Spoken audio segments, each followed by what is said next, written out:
चेला था ते एक दिवस गुरुजी जाग लावन चेला नी खबर काढी आવું કે તે ચેલા જતા તો ચેલા તો ડુબરા પતરા એટલે ગુરુજી ને દયા આવી કે લાવો ને એમને ગાય આલું તે બચારા દૂધ તો ખાય કે ગાય આલું તે ગુરુજીએ તો એમને ગયા લઈ જાય ગાય લો દૂધ ખાજો અને તાજા માજા થજો પેલા કે ગુરુજીએ કહ્યું કે બાવલામ દૂધ છે દૂધ કાઢી દેજો કે સારું પેલા તો ગાય લઈ જાય કોઈ જિંદગીમાં બાવલું જોયેલું નહીં અને દૂધ કાઢેલું નહીં પેલા તો ઘેર લઈ જાય પેલી ગાય બોધી અને થોડીક વાર થાય ને એટલે ગાય ઝરી એટલે પેલો તો પવાલી લઈને દોડ્યો હે અને પેલું ઝરણ ઝીલી લીધું અને બધાય પેલા ચારે છે થોડું થોડું પીવડાય લોલ્યા દૂધ ગુરુજીએ કહ્યું કે દૂધ પીજો કે એટલે પેલા ચારેયને પીવડાયું સારું પેલા તો કે સારું ભાવતું નહીં પણ ગુરુજીએ કહ્યું છે એટલે પીવું તો પડે ને કે હે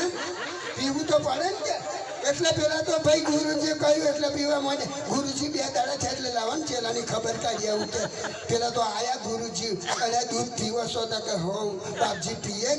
કે જેવું જરા મોઢું બગડી જાય છે પણ કે દૂધ તો આવ્યું ગુરુજી કે આવું ના બને દૂધ તો મીઠું હોય છે કે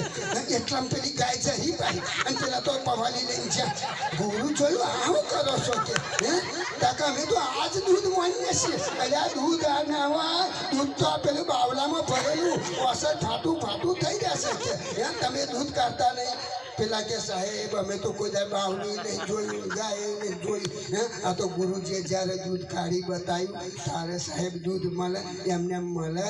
નહીં એટલે ખરેખર દૂધને જો આપણે દૂધમાંથી ઘી મેળવવું હોય ને તો એને મેળવણ કરવું પડે એને દહીં જમાવવું પડે તો અને પછી એને વલોવવું પડે તો જ મોખણ નીકળે અને પછી એને અગ્નિમાં તાવો તો ઘી બને હે એટલે હરેક દૂધમાં ઘી છે પણ જો કાઢવાની રીત ના આવડે તો એ ઘી નીકળે નહીં એમ હરેકની અંદર પરમાત્મા છે પણ જો આપણને જોતો ના આવડે તો દેખાય નહીં એટલે કયું કાળું અણુમાં હું છું એ મારા વગર સોયની અણી મૂકે એટલી જગ્યા ખાલી નથી એટલે ખરેખર એક દિવસ કૃષ્ણ ભગવાને પેલા